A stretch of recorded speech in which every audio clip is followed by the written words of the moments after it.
Hello sa inyo mga kabataang, narito at ating ginawa ring Korean potato salad. Kung gusto nyo malaman ng recipe, parinig kayo.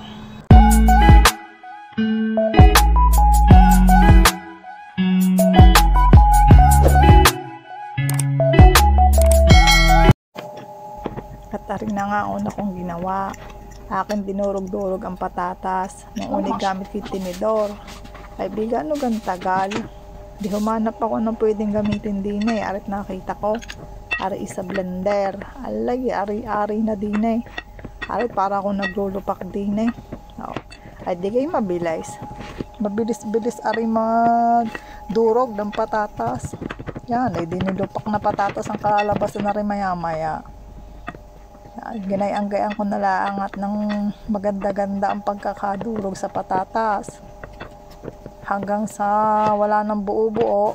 Oh, ayan na. Tapos pagkatapos ako'y naghiwa din ng pipino. Hinugasan ko rin mabuti. Sana'y dalawang aking ilalagay. Parang kang kadami. Sabi ko tama na nga lang ang isa.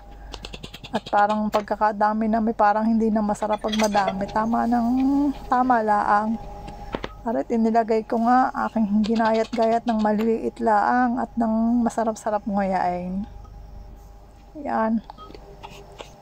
Sa aking paggagayat na ari iniisip ko kung ari ilalagay ko nga bagang lahat o ari lang isang ari. Ala, kakoy tama na ring isa. At baka naman nga mapadami. Sa isang ari pag nagayat mo ng maliliit marami na. At hindi pa ako natapos sa isang ari sa paggagaya. Oh, di gayat pa ako ng gayat din eh. Oh. Yan. Ang akin din tinanggal ko yung pinaka nasa gitna at lasa ko bagay masabaw. Ay kasama yatang ilagay sa salad. Di tinanggal ko yung pinaka gitna. Para naman masarap-sarap. Pagkatapos na riyan, ari na ang pipino. Bagoy ari na. Ari ang akin nilupak na patatas. Ayan yung dinurog kong patatas. Bagoy ari ang pipino kong ginayat kanina. Tapos ari yung itlog. Dalawang nilagang itlog at dinayat ko na din. Tapos ari mansanas. Tapos ari yung crab meat. Ari ilalagay ko din eh. Ilalahaw ko. Bago ari ang aking mayonnaise na ilalagay. Ari mura laang din eh. Ari first time kong gagamitin. Yan lang naman yung aking pagsasama-samahin lahat ng iyan. Nagdagdag lang ako ng konting asin at asukal pala. Hindi ko na ilagay diyan. Bagoy are, garne. Yan, akin uling nilupak-lupak. O, di lupak-lupak nga gayaan. Katapos na re, inilagay ko na din eh. Ang una kong inilagay din ay yung mansanas. Yan, at aking inihalo muna, halong-halong maigi. At nang magsama ang patatas at ang mansanas, bagay kaunting asin at isang kutsaritang asukal. Sinama ko na din, halo-halo lang para yung lasa ay dumikit daon sa patatas na yawn. Bago ay yung itlog. Aring itlog na ari ay nilaga ko, tas ginayat ko din ng maliliit. Pagkatapos ihalo-halo lang at nang magsama-sama.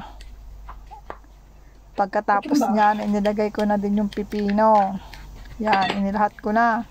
Isa lang ang pipino nilagay ko din eh. Halo-halo ulit.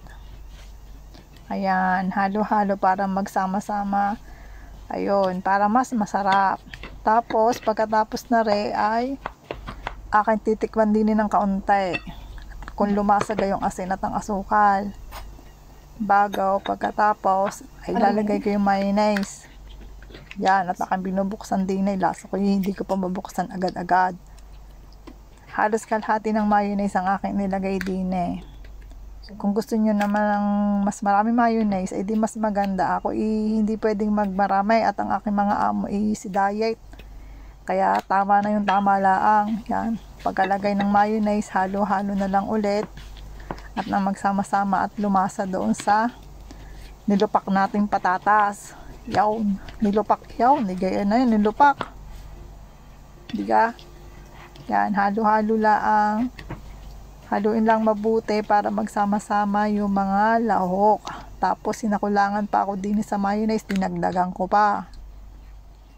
Yan. Di kay kasarap tingnan. O di kay nidopak na patatas ang kinalabasan. Kasarap naman sa tunay. Tinikman ko ulit din kung lumasa na, pero parang ako'y nakulangan pa. Ala, ay hayain na siya. Basta nilagay ko na, tapos nilagay ko na yung crab meat, aking ginayat ng maliliit. Pagka naman nilagay ko ng malalaki, di para ilan, kasama naman pag nadurog, mas maganda pag maliit. Pwede nyo nga palang lagyan rin ng carrots, ako hindi nakapaglagay at nakalimutan kong bumili. Kaya naman, mansanas nilagay ko, medyo crunchy yung mansanas, kaya ayan, sinama ko na lang. Tapos ayan na. Okay na siya, nahalo-halo mo na lahat, okay na yung lasa. So meron na tayong dessert. At nakulangan pa ako sa mayonnaise, dinagdagan ko pa siya ng kaunti. Halos kalahati nga ng mayonnaise sa akin ilagay din eh. Pari gustong gusto din ng aking mga amo, ng aking alaga. At eto na, charan! Eto na yung kanilabasan ng ating Korean potato salad. Tikman ninyo at pagkakasarap na rin. Parinig kayo at inyong tikman ay siya kayo gumawa ng inyaw at ari kasarap.